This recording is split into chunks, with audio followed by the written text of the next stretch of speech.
I think I'm going to dye underneath my hair like a dark black blue. And now, another episode of Lunch Date with Sarah. Oops, I think I screwed that up, that intro. Why Let me do do it you one get more to time. do the opening dialogue? You don't want me to? Okay, No, fine. you can. No, I want you to. And now, another episode of Lunch Date with Sarah. Am I on? Oh, hi. So glad that you could join me again. Today, I mixed it up a little. I wasn't quite sure what I wanted to eat. You know, everyone has days like that. So I decided to get myself some Morningstar buffalo chicken nugget things, which are really good. So they're like vegetarian, and they're not like that good for you, but they're better for you than like actual buffalo wings. Plus, I got some avocado, and then I also have some whipped like Greek yogurt kind of stuff. So I'm gonna go ahead and take a bite. I hope you're enjoying what you're eating today. Let's see. This might be too big of a bite, so we're gonna test this and find out. Oh, it's a big bite. Greg.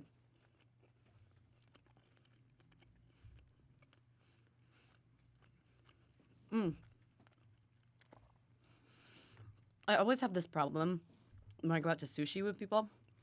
Because, like, the piece of sushi is so big. Like, do I bite it in half and, like, have half of it fall out on my plate or, like, you know, the seaweed kind of dangling? Or do you shove the whole thing in your mouth? And that's always been my problem because, like, my mouth is too small to shove the whole thing in there. But if I bite it in half, then, like, half of it falls out. So this is why I don't like to go out to sushi with people, because I'm totally afraid that it's going to all fall out of my mouth. And they're like, why don't you know how to eat sushi? And I'm like, because I'm a monster. But I mean, I see other people that are able to eat it pretty well. But for me, it just doesn't work. Yeah, this combination of like the avocado with the buffalo, whatever, veggie wing thing, and this, really good. All right, here, I'm going to go again. I think this one's a little smaller.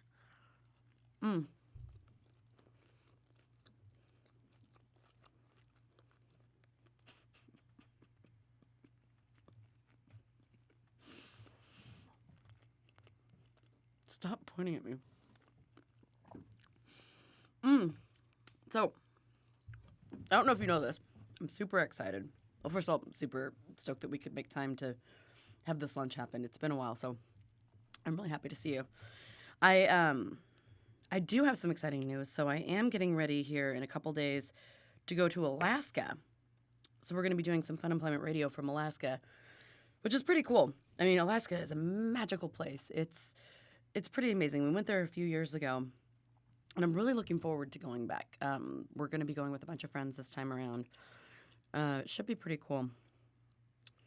It's a different time of year, too, so I guess it's going to be light till like 10:30 at night, which is insane. So it's going to be like basically light all day into the evening, so it should be a lot of fun. All right, I'm taking a smaller bite.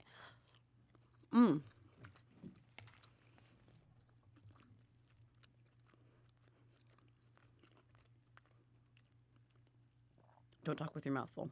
It's very rude. I know this because my friend Greg talks with his mouth full all the time. It's kind of gross because, like, I get to see him eat a lot. And sometimes when he's eating, I'm kind of like, cool, dude, can you, like, not show me what you're eating? That would be okay for me. I don't need to, you know, eat it. I don't need to see it. It's not seafood.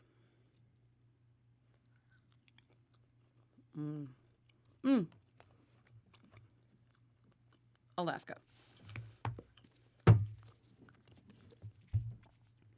So I wanted to share this with you because I am going to Alaska.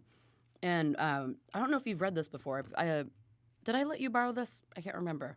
This is Jules, A Night Without Armor. Now, of course, Jewel is very famously from Alaska. She kind of had a rough upbringing, if you will. And so she tries to convey this upbringing by writing very terrible poems that 17-year-old girls like me bought. I'd like to read you one. Oh, a lot of them are a little porny. Let's see. All right, there's one. Here's one called Envy. Yeah, I know, it's a little weird. I'm not like trying to hit on you or anything. It's just I kind of want you to understand why I love Jewel. So this is Envy. Passionless bodies with pointless little limbs. Whoa, that's kind of mean, Jewel. That flaunt in vain Such narrowness of frame with nothing to offer but bone.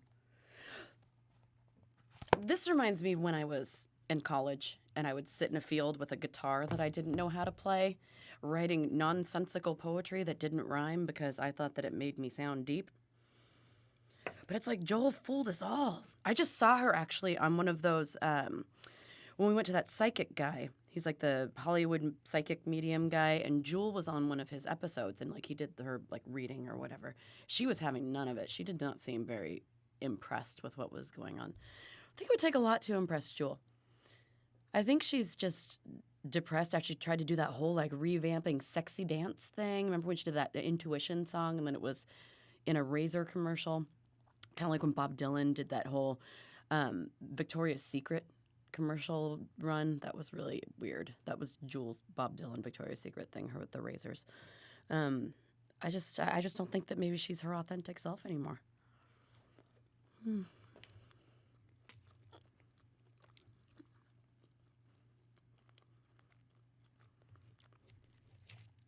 All right, well, I'm getting pretty full. I'm trying to think if there's anything else I want to tell you. You were asking me last time if I could talk to you about my favorite part about being an aunt. I think that the best part about being an aunt is getting to have an adorable child that looks like you, but that you don't have to change their diapers or like didn't have to breastfeed or didn't have to give birth to them. That's a plus. And just being able to love this little person unconditionally and they love you because you're not the mean one. Like mommy gets to make like, oh, it's time to go to bed. Oh, I'm taking away those bubbles. Oh, don't eat that rock. But, auntie gets to just shower, the niece with gifts and she loves her and then like lets mommy do all the bad stuff. So I think that's my favorite part is knowing that over the years, Eloise will like start to look at me more as like not the mean person when mom is like trying to get her, like not do drugs or, not go out with a boy or a girl. Who knows? Her prerogative. Or someone that doesn't identify as any gender. I don't care. Because I love her unconditionally. Just like I love you unconditionally. All right, I'm getting pretty full. It's getting a little warm in here. So I think I might have to call it a day.